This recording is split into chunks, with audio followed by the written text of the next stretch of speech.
La Bauhaus, fundada por Walter Gropius en 1919, es conocida por su impacto revolucionario en el arte, la arquitectura y el diseño. Sin embargo, las contribuciones de las mujeres de la Bauhaus a menudo han sido subestimadas o pasadas por alto. En el video anterior, donde te cuento por arriba la historia de algunos maestros de la Bauhaus, que te lo dejo al final de este, destaca el trabajo de Gunther Stolz. Fue la única mujer que alcanzó el puesto de maestra en la Bauhaus. El maestro era un paso más a ser profesor, podía ser junior master y master. Gunther fue maestra del taller de textiles y sus innovaciones en el tejido contribuyeron a elevar el estatus del arte textil a una forma de arte mayor. El problema de la Bauhaus era que el mensaje transgresor e innovador solo aplicaba a hombres, y la verdad es que Walter Gropius no se esperó que al abrir la Bauhaus se le viniera una invasión femenina. Casi el 50% del alumnado eran mujeres. Legalmente no se podía prohibir el ingreso a las mujeres. La República de Weimar ya garantizaba la educación universal, pero sí se le negó la entrada a los talleres técnicos. Gropius sugirió al Consejo de Maestros restringir la presencia de mujeres en contra de la formación de arquitectas, considerándolo que permitir a las mujeres este tipo de carreras era realizar experimentos innecesarios.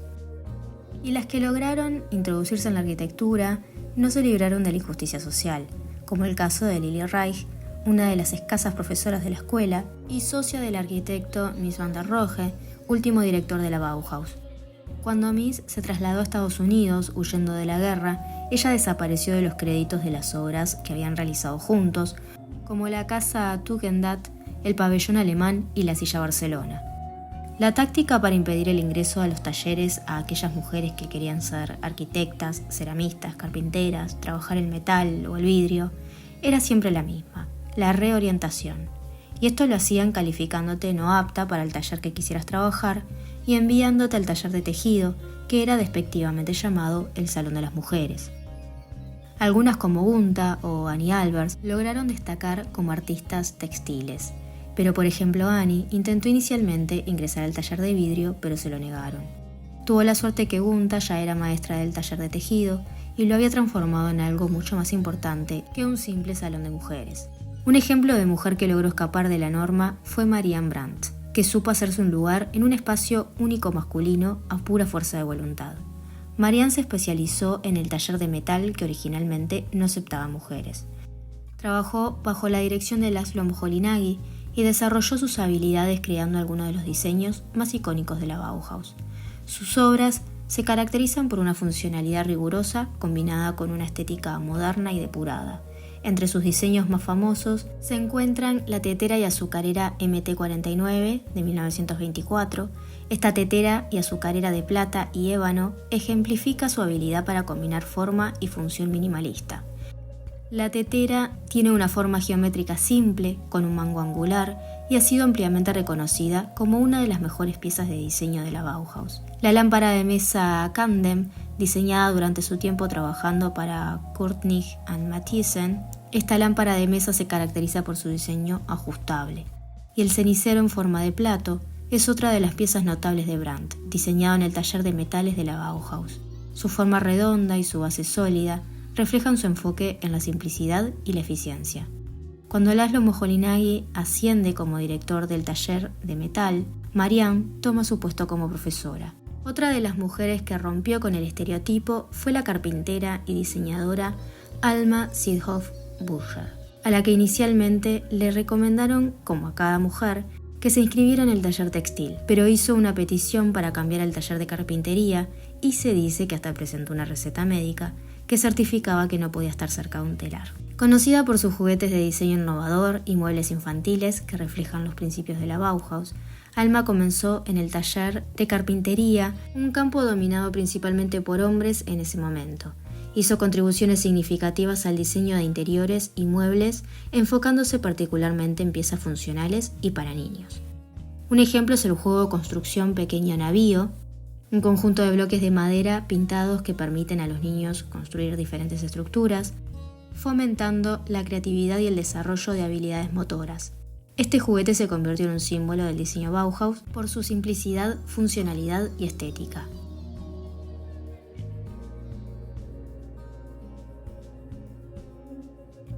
Su trabajo en este proyecto reflejaba su enfoque en crear entornos que fomentaran el aprendizaje y el juego. En el campo de la fotografía destaca la artista Lucia Moholy, que era esposa de Laszlo Moholy-Nagy. Si bien no era alumna ni profesora, jugó un papel crucial en documentar la vida y el trabajo de la Bauhaus a través de su fotografía. Sus imágenes han ayudado a preservar la memoria e historia visual de la escuela. Lucia fotografió los edificios y el diseño interior de la Bauhaus en Weimar y Dessau.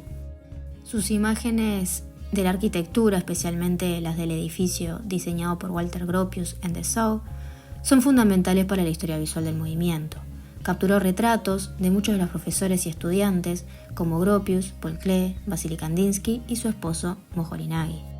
También fotografió numerosos productos y diseños creados por los miembros de la Bauhaus.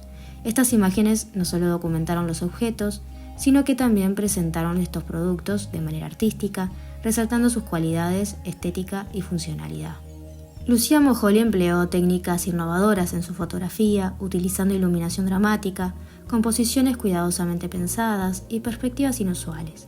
Su estilo se alineó con los principios modernistas de la escuela, enfocándose en la claridad, la funcionalidad y la estética pura.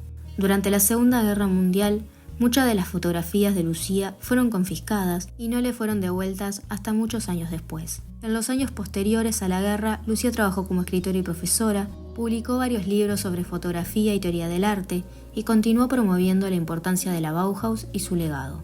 Otro taller predominantemente masculino era el de cerámica, al punto que los tutores Gerard Marx y Max Crehan hacían todo lo posible para que las mujeres se fueran, vamos a decir, por voluntad propia del taller. Un ejemplo es la ceramista Margaret Heyman, que si bien tuvo una carrera exitosa, la tuvo fuera de la Bauhaus.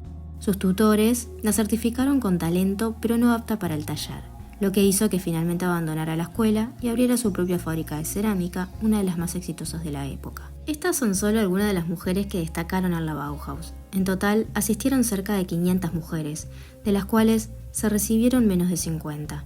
Entre ellas destacan también Gertrude Arndt, Otti Berger, Lotte Weisse, Kat Bott, una de las pocas mujeres que logró ingresar a arquitectura, e Ilse Felling, entre muchas otras. Lo más interesante para mí es que a muchas de estas mujeres, si bien no se les permitió inscribirse o participar activamente de los talleres, iban como oyentes, y sí participaban de clases como teoría del color y la forma, que eran más teóricas. Y aún así, con ese acceso limitado al conocimiento, lograron tener carreras igual de importantes o más que los hombres que las reprimieron. Espero que te haya gustado este video, no te olvides de suscribirte que me ayuda un montón y nos vemos el domingo que viene con nuestra historia. Que tengas una hermosa semana.